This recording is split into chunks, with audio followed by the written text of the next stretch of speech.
पिछले एपिसोड में हमने देखा था कि लिंजी की अचानक से पावर बढ़ने लग गई थी। ऐसा लग रहा था कि वो अपना यहाँ पर ब्रेक थ्रू कर जाएगी। इस चीज को देखकर चेन तियान भी हैरान रह जाता है। स्वॉर्ड एम्पायर ने उससे कहा था कि ऐसा लग रहा है लिंजी अपनी मार्शल स्पिरिट को अवेकन करने वाली है। इसके लिए उसको एक मास्टर लगेगा जो उसको गाइड कर सके और उसकी बदौलत वो यहाँ पर अच्छी तरह से अपनी पावर को गेन कर पाएगी। तो जो बंदा चेन तियान को साथ मिला था वो उसी को जिम्मेदारी दे देता है कि वो लिंजी का ख्याल रखे और उसको अपने डिसाइपल की तरह ट्रेनिंग दे। साथ ही साथ चेन तियान लिंजी को उसके सेक्ट में भी ले जा रहा होता है ताकि वो वहां पर जाकर रह सके। रास्ते में उसको वुहान नाम का बंदा मिला था जो कुछ बदमाशों से फाइट कर रहा था। तो चेन तियान उसका भी वहां पर साथ देकर दुश्मनों को सबक सिखा देता है। जिसके बाद यहाँ से ये एपिसोड शुरू होता है। तो इस एपिसोड की शुरुआत में वुहान जो था वो चेन तियान से कह रहा था कि आपका बहुत बहुत शुक्रिया जो आपने यहाँ पर हमारी मदद की। अगर आपने लिंजी को नहीं बचाया होता ना तो लिंजी आखिरी वारिस थी पिछले एम्पायर की। उसके बाद तो उनकी कोई वारिस है ही नहीं, उनकी ब्लड लाइन ही खत्म हो जाती। लेकिन आपने यहाँ पर लिंजी को बचाकर बहुत ही बड़ा एहसान किया है हमारे सेक्ट के ऊपर। तो चेन तियान कहता है कि इसको करने की कोई जरूरत नहीं है, ये तो मेरा एक फर्ज था। ऊपर से अगर मेरे सामने कोई भी अगर किसी को बुली करे या किसी को परेशान करे तो ये चीज मुझसे बर्दाश्त नहीं होती, इसलिए मैंने यहाँ लिंजी की मदद कर दी। ऊपर से मैंने एम्पायर से वादा भी कर लिया था उनके मरने से पहले कि मैं लिंजी को उनके सेक्ट में सही सलामत ले जाऊंगा। ये सुनकर वुहान कहता है कि आपकी बातों से ऐसा लगता है कि आप सेक्ट के अंदर ज्यादा टाइम तक के नहीं रुकने वाले। मुझे तो लग रहा था कि आप वहां पर ज्यादा टाइम तक के रुकेंगे। वो बताता है कि सेक्ट में अभी भी बहुत ज्यादा गड़बड़ी मौजूद है। यहाँ लिंजी की जान को खतरा भी हो सकता है क्योंकि सेक्ट के अंदर दो लोग हैं जो कि दोनों सेकंड एल्डर और थर्ड एल्डर है। ये दोनों मिलकर राजगद्दी हासिल करना चाहते हैं और जहाँ तक कि मुझे लगता है कि उन लोगों ने ही प्लान बनाया और दुश्मनों को बता दिया कि एम्पायर कहाँ पर गए ताकि वो एम्पायर के ऊपर हमला करते हुए उनकी जान ले सके। वो दोनों अभी भी सेक्ट में मौजूद है। अगर लिंजी वहां जाती है ना तो वो पक्का उसको नुकसान पहुंचाने की कोशिश करेंगे। इसलिए मेरे ख्याल से आपको कुछ देर वहां पर रुकना चाहिए ताकि आप लिंजी का ख्याल रख पाए, वरना उसकी जान को खतरा हो सकता है। तो ये सुनकर बाकी सभी लोग कहते हैं कि अगर ऐसी बात है तो लिंजी को सेक्ट में रखकर फायदा ही क्या, हम लिंजी को अपने साथ ही ले जाते हैं ना, पूरी दुनिया घुमाएंगे उसको। छोटा जो मॉन्स्टर था वो भी वहां पर लिंजी से कह रहा था कि क्यों घूमोगी ना हमारे साथ, हम तो बहुत ज्यादा मजे करते हैं, पूरा फुल एंजॉयमेंट मिलेगा तुम्हें, तो हमारे साथ तुम्हें चलना चाहिए। पर चेन तियान उसको रोकते हुए कहता है कि नहीं, बाहर हमारे साथ खतरा भी बहुत ज्यादा होता है तो हम लिंजी को ऐसे छोड़ नहीं सकते, हम जाएंगे और देखेंगे कि अंदर क्या चल रहा है। चेन तियान लिंजी से कहता है कि अगर तुम्हें कोई भी पूछे ना कि तुम्हारे पास वो मूर्ति है या नहीं है तो किसी को मत बताना, वरना तुम्हारी जान को खतरा हो सकता है। वो एल्डर वगैरह तुम्हें नुकसान पहुंचाने की कोशिश करेंगे। तो लिंजी भी इस चीज के लिए मान जाती है। अब देखते ही देखते वो सारे के सारे लोग वहां से सेक्ट में आकर पहुंच चुके थे, जहां पर आने के बाद लिंजी तो बड़ी खुश होती है अपना वापस से घर पर आकर। लेकिन सेकंड और थर्ड एल्डर जो था उनका मूड खराब हो गया था कि ये जिंदा बचकर कैसे वापस आ गया। हमने तो सोचा था कि ये भी इसके बाप के साथ मर गई होगी। सेक्ट के अंदर एक जो लड़की थी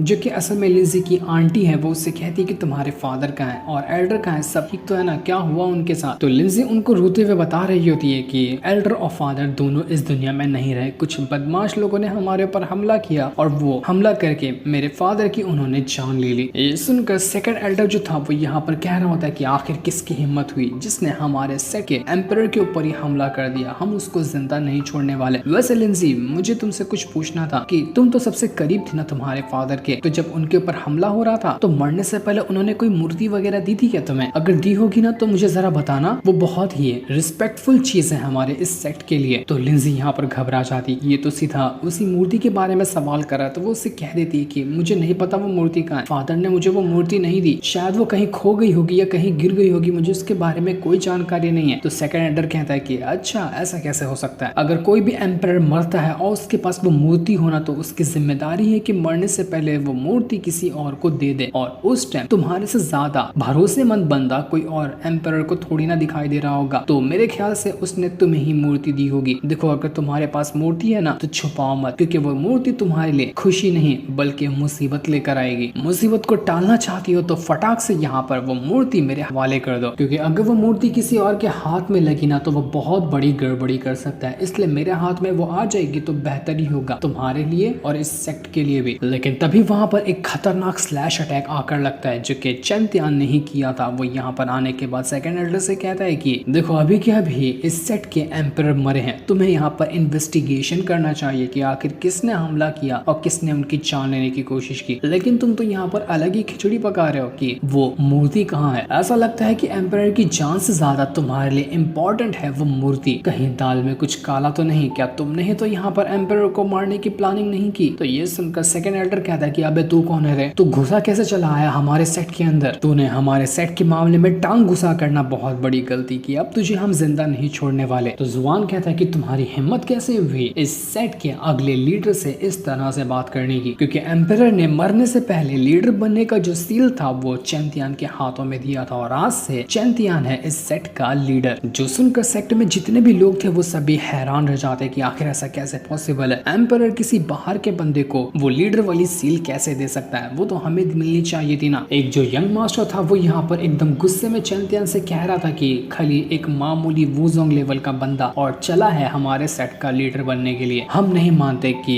तू यहाँ का अगला लीडर है। कोई सबूत है क्या तेरे पास? सबूत नहीं है ना तो तू मरेगा। इसके बाद वो अपनी पावर को एक्टिवेट करते हुए चैंतियान के ऊपर ही अटैक करने चला जाता है, लेकिन चैंतियान उसका बढ़िया तरीके से मुकाबला करता है और 2-4 ही पंच मारते हुए उस यंग मास्टर की वाटी लगा देता है, जिस वजह से यंग मास्टर की हालत खराब हो चुकी थी। यहाँ पर चैंतियान सभी से कह रहा था कि अगर किसी को भरोसा नहीं है ना तो मैं तुम्हें वो लीडर सील दिखाता हूँ, उसके बाद तुम्हें यकीन हो जाएगा कि कौन है यहाँ का नया लीडर। चैंतियान यहाँ पर वही एम्पायर का दिया हुआ सील दिखाता है, जिसको देखकर सारे के सारे लोग हैरान रह जाते हैं। चैंतियान कह रहा था कि आज के बाद से जो मैं कहूंगा वो ही इस सेक्ट में माना जाएगा। किसी ने भी लिंजी को परेशान करने की कोशिश की तो मुझसे बुरा कोई नहीं होगा, मैं उसकी बहुत बुरी हालत करूंगा। सेक्ट में जितने भी डिसाइपल वगैरह थे वो सभी यहाँ पर चैंतियान को ग्रीट करना शुरू कर देते हैं कि अगर आपको एम्पायर ने चुना है तो आप बिल्कुल यहाँ के सेक्ट लीडर हैं, इसलिए हम आपको रिस्पेक्ट पेश करते हैं। लेकिन सेकंड एल्डर जो था वो यहाँ पर चैंतियान से कहता है कि नहीं, मैं कैसे मान लो कि तुम्हारे पास ये जो लीडर सील है ना उसको एम्पायर ने अपने हाथों से दिया है? कहीं ऐसा तो नहीं कि तुम ही वो इंसान हो जिसने एम्पायर को मारने की कोशिश की? मार कर उनको उनका ये सील तुमने चुरा लिया ताकि तुम यहाँ का नया लीडर बन सको। ये भी तो हो सकता है ना। तुम एक धोखेबाज गद्दार हो जिसने हमारे एम्पायर की जान ली है, इसलिए तुम्हें जिंदा नहीं छोड़ा जाएगा और हम नहीं मानते कि तुम यहाँ के नए लीडर हो। वो जो मास्टर चैंपियन के साथ आया हुआ था वो कह रहा होता है कि हर जगह सेक्ट के अंदर पॉलिटिक्स ही चलता है। कितना सही तरीके से चैंपियन यहाँ पर आया था और ये देखो किस तरह से बाघमार है। पॉलिटिक्स के बगैर इन लोगों को राजगद्दी थोड़ी ना मिलती है। ये लोग यहाँ पर बातें कर ही रहे थे कि तभी वहाँ पर भागते हुए एक डिसाइपल आता है जो कि बहुत ज्यादा घबराया हुआ था। वो यहाँ पर आने के बाद सेकंड एल्डर से कहता है कि एल्डर जल्दी चलिए, बहुत बड़ी गड़बड़ हो गई है। यिनशा सेक्ट वालों ने हमारे सेक्ट के ऊपर हमला कर दिया, वो हमारे कई सारे डिसाइपल को जान से मार चुके, हमें जल्द से जल्द चलना होगा। ये सुनकर सेकंड एल्डर और बाकी जितने भी लोग थे वो सभी परेशान हो जाते हैं कि आखिर यिनशा सेक्ट वाले हमारे पर हमला करने के लिए क्यों आ गए। जाते जाते सेकंड एल्डर जो था वो चैंतियान से कहते हुए जाता है कि जब तक मैं रिटर्न आऊं ना तब तक कि तू यहाँ पर मुझे दिखाई नहीं देना चाहिए। अगर तू मुझे दिखाई दिया तो कुत्ते की मौत मारूंगा मैं तुझे। चैंतियान के दोस्त वगैरह जो थे वो उससे कह रहे थे कि चैंतियान अब हमें क्या करना चाहिए? क्या हमें वहां जाकर देखना चाहिए और इस सेक्ट को बचाना चाहिए या फिर इनको इनकी ही हालत पे छोड़ देना चाहिए? क्योंकि ये तो हमारी बात सुनने को तैयार नहीं है। हम सीधा लिंजी को लेते हैं और यहाँ से निकल जाते हैं। बाहर में गया ये सेक्ट और यहाँ के लोग, लेकिन लिंजी जो थी वो यहाँ से नहीं जाना चाह रही थी। उसको ये घर चाहिए था क्योंकि यहाँ पर उसके फादर की यादें जुड़ी हुई है। इसलिए चैंतियान इस सेक्ट को ऐसे बर्बाद होता हुआ तो नहीं छोड़ सकता। तो वहीं हम सेक्ट के बाहर का सीन देखते हैं जहाँ पर यिनशा सेक्ट वालों ने उस लिंजी के सेक्ट वाले डिसाइपल को मार मार कर अधमरा कर दिया था। वो उनको मार कर उनकी हालत खराब कर देते हैं। यिनशा सेक्ट से कई सारे पावरफुल बंदे आए हुए थे जो कि पूरी तैयारी के साथ आए थे। ये लोग यहाँ पर इसलिए आए थे क्योंकि वुहान ने यिनशा सेक्ट के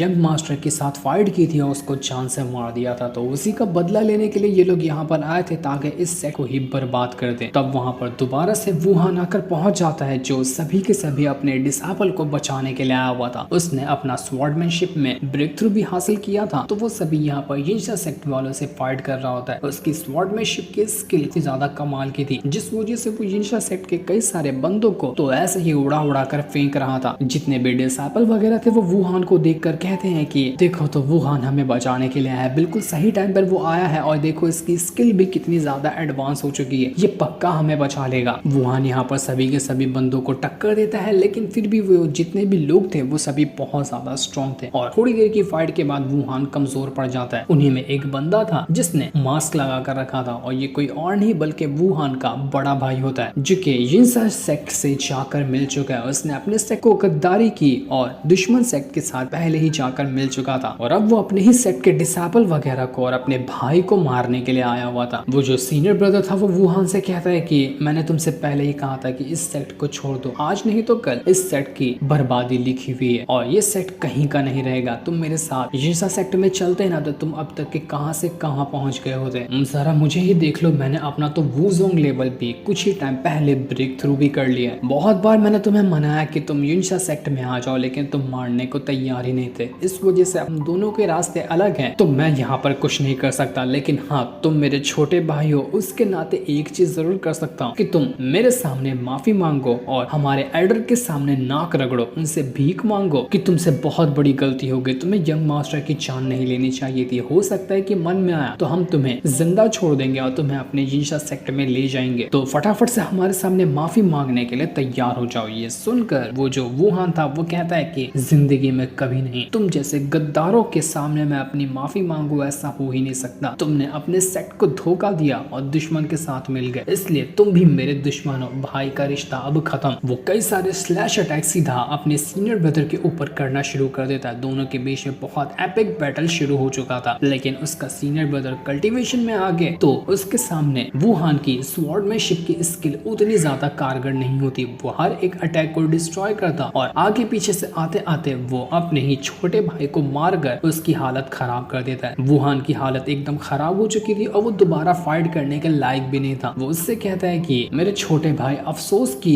तुम अभी तक के न वैसे ही कमजोर हो जैसा कि मैं छोड़कर तुम्हें यहाँ गया था, इसलिए कमजोरों की इस दुनिया में कोई जगह नहीं होती है, तुम मरोगे। आज मैं अपने ही भाई को अपने हाथों से मारूंगा। लेकिन वो उसको मार पाता कि तभी वहां पर सेट के जितने भी एल्डर वगैरह थे ना, वो सब आकर पहुंच जाते। सेकंड एल्डर, थर्ड एल्डर और सारे के सारे लोग आ चुके थे, जो सभी यहाँ वुहान को बचाने के लिए आए हुए थे। लेकिन यीशा सेट का जो एल्डर था वो यहाँ आने के बाद सभी वुहान के सेट के एल्डर से कह रहा होता है कि देखो तुम लोग पीछे हट जाओ, हम यहाँ पर सिर्फ वुहान से बदला लेने के लिए आए, क्योंकि इसने हमारे यंग मास्टर की जान ली है। अगर कोई भी बीच में आता है ना तो जगह पर कहता हूँ कि तुम्हारा सेक्ट बर्बाद कर दिया जाएगा, इसलिए बेहतर यही होगा कि अपने कदम पीछे करो और इस युनशा सेक्ट के सामने अपनी हार मानते हुए वुहान को हमारे हवाले कर दो, उसी में तुम्हारी भलाई है। ये सुनकर वो जो सेकंड एल्डर था वो यहाँ पर कहता है कि ठीक है, हम इस मैटर में दखल अंदाजी नहीं करेंगे, तुम्हें जो करना है वुहान के साथ तुम वो कर सकते हो, हम बिला मतलब के तुम्हारे सेक्ट से कोई दुश्मनी मोल नहीं लेंगे। ये सुनकर वो जो लिंजी की आंटी थी वो भी एकदम हैरान रह जाती कि आखिर ये कैसे एल्डर वगैरह लोग हैं जो अपने ही डिसाइपल को मरता हुआ देख रहे हैं, ये तो बिल्कुल गद्दारी हुई और धोखेबाजी हुई अपने ही डिसाइपल के साथ। इसके बाद वुहान का जो बड़ा भाई था वो उससे कहता है कि देख लिया, ऐसे सेक्ट का साथ दे रहा था तू, जो तेरे वफादार भी नहीं निकले, जरूरत पड़ने पे तुझे ही धोखा दिया और तुझे मरता हुआ छोड़कर देख कैसे ये लोग जा रहे हैं। इस घटिया से सेक्ट के लिए तूने अपना सब कुछ बर्बाद किया। अफसोस मेरे भाई कि तू आज नहीं बचेगा, मैं ही तुझे अपने हाथों से मारूंगा। इसके बाद वो वापस से अपनी पावर को एक्टिवेट करते हुए वुहान की जान लेने वाला था, लेकिन जैसे वो स्वॉर्ड चला रहा होता है कि अचानक से उसकी स्वॉर्ड चकनाचूर हो जाती है, क्योंकि ये अटैक यहाँ पर किसी यॉर्न नेम के चैंपियन ने आकर किया था। वो सीधा उस वुहान के बड़े भाई का गला दबाते हुए कहता है कि जो भी यहाँ पर गद्दार है ना, वो आवाज उठाने की हिम्मत तो बिल्कुल भी ना करे, क्योंकि मुझे गद्दारों से बहुत ज्यादा नफरत है। मैं गद्दार इंसान को बिल्कुल भी बर्दाश्त नहीं कर सकता। जो चीज देखकर जितने भी डिसाइपल वगैरह थे लिंजी के सेके, वो सभी एकदम ज्यादा खुश हो जाते हैं कि चैंपियन तो आज बाहर से आया था और नया लीडर बना है यहाँ का, और लीडर की उसने जिम्मेदारी पूरी करी। उसको अपने हर एक डिसाइपल से उतना ही प्यार है जितना कि एक लीडर को अपने सभी साथियों से होता है। बिल्कुल ये लीडर बनने के हकदार है। इसके बाद चैंपियन पूरे गुस्से के साथ ऐसा गर्दन दबाता है कि पूरी गर्दन की हड्डी टूट चुकी थी वुहान के बड़े भाई की, और वो वहीं पर अपना दम तोड़ देता है। एक ही बार में चैंपियन ने उसको मार दिया। जो सीन दिखाते ही ये एपिसोड यहीं पर एंड हो जाता है।